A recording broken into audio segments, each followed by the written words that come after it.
इधर हिंद महासागर के बीचों बीच मौजूद द्वीप डिएगो गार्सिया के मुद्दे पर ब्रिटेन और अमेरिका के बीच तलवारें खिंच गई। वहां से सैन्य कार्रवाई की इजाजत न मिलने पर भड़के ट्रंप ने ब्रिटेन पर अपना गुस्सा उतारा।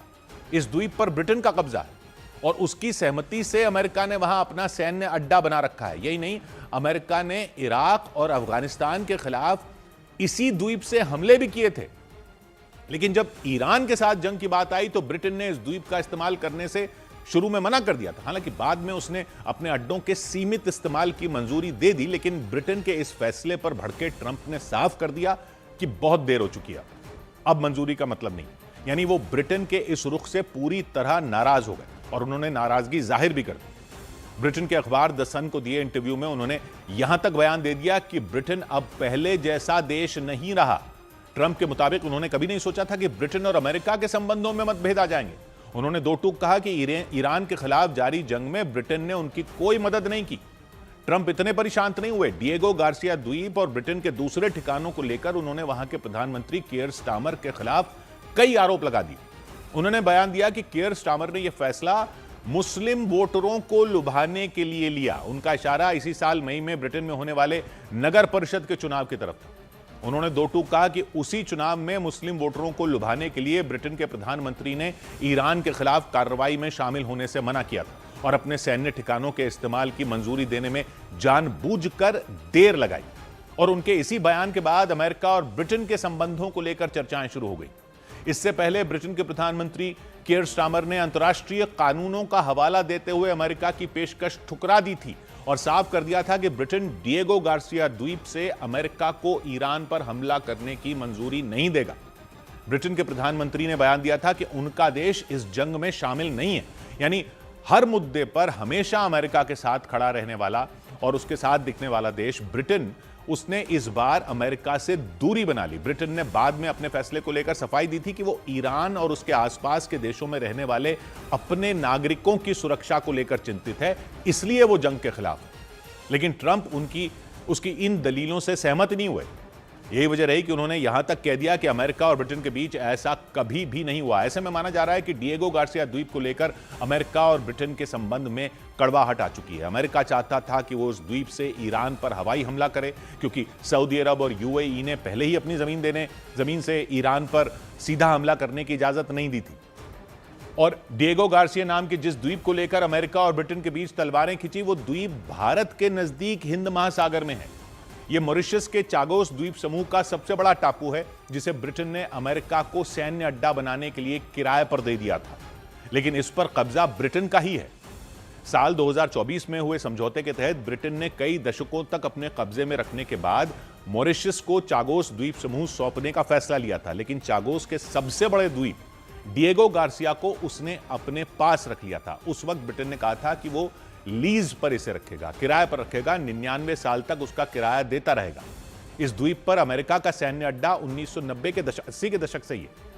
अमेरिका ने 1991 में इराक के खिलाफ युद्ध में वहां से हवाई हमले किए थे। इसके बाद 2001 में अफगानिस्तान से आतंकी संगठन अल-कायदा को उखाड़ फेंकने के लिए भी उसने इसी द्वीप से अपने खतरनाक बॉमर उड़ाए थे।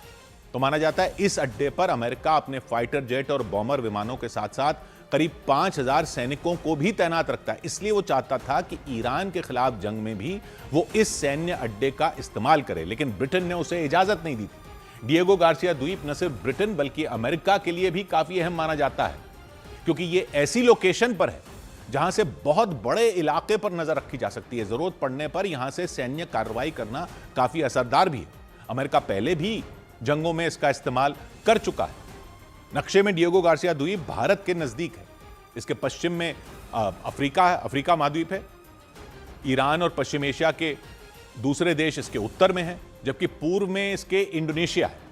यानी यहां से पूरे एशिया और अफ्रीका ही नहीं बल्कि ऑस्ट्रेलिया तक नजर रखी जा सकती है।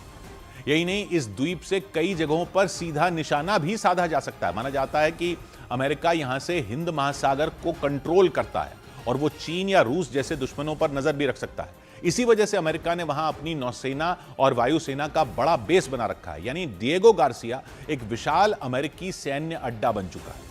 वहां अमेरिका के बम वर्षक विमान, जंगी जहाज, खतरनाक मिसाइलें तैनात रहती हैं। इधर इजरायल और अमेरिका के ताबड़तोड़ हमलों के बाद ईरान ने एक बार फिर अमेरिका के साथ बातचीत की टेबल पर आने के संकेत दिए। हालांकि इस बार अमेरिकी राष्ट्रपति डोनाल्ड ट्रंप ने बातचीत की किसी भी संभावना से इनकार कर दिया और ईरान पर हमले और तेज करने के संकेत दे दिए। जबकि दूसरी तरफ एक दिन पहले ही ईरान के रक्षा मंत्री की कुर्सी संभालने वाले सैयद माजिद को भी इजरायल ने मार गिराने का दावा कर दिया। यानी अली खामनेई को मार गिराने के बाद ईरान के महत्वपूर्ण पदों को संभालने वाले लोगों को भी अमेरिका और इजरायल बख्शने के मूड में नहीं है। युद्ध की शुरुआत में ही दोनों देशों ने ईरान के सर्वोच्च नेता आयतुल्ला अली खामनेई के साथ साथ उनके परिवार और ईरान के रक्षा मंत्री समेत कई बड़े पदों पर बैठे लोगों को मार गिराया था और अब भी वो लगातार उसकी सेना के कई ठिकानों को बर्बाद करने में जुटे हुए हैं। और इसके बाद वहां एक न्यूज एजेंसी ने दावा किया कि ईरान के सुप्रीम लीडर खामनेई के प्रतिनिधि रहे डॉक्टर अब्दुल माजिद हाकिम इलाही ने एक बार फिर अमेरिका से बातचीत के संकेत दिए। उन्होंने दावा किया कि अगर सम्मान के साथ बातचीत हो तो ईरान एक बार फिर बातचीत के लिए तैयार है। हालांकि अमेरिकी राष्ट्रपति डोनाल्ड ट्रंप ने सोशल मीडिया पर की गई एक पोस्ट के जरिए साफ कर दिया कि बातचीत के लिए सारे रास्ते अब बंद हो चुके हैं।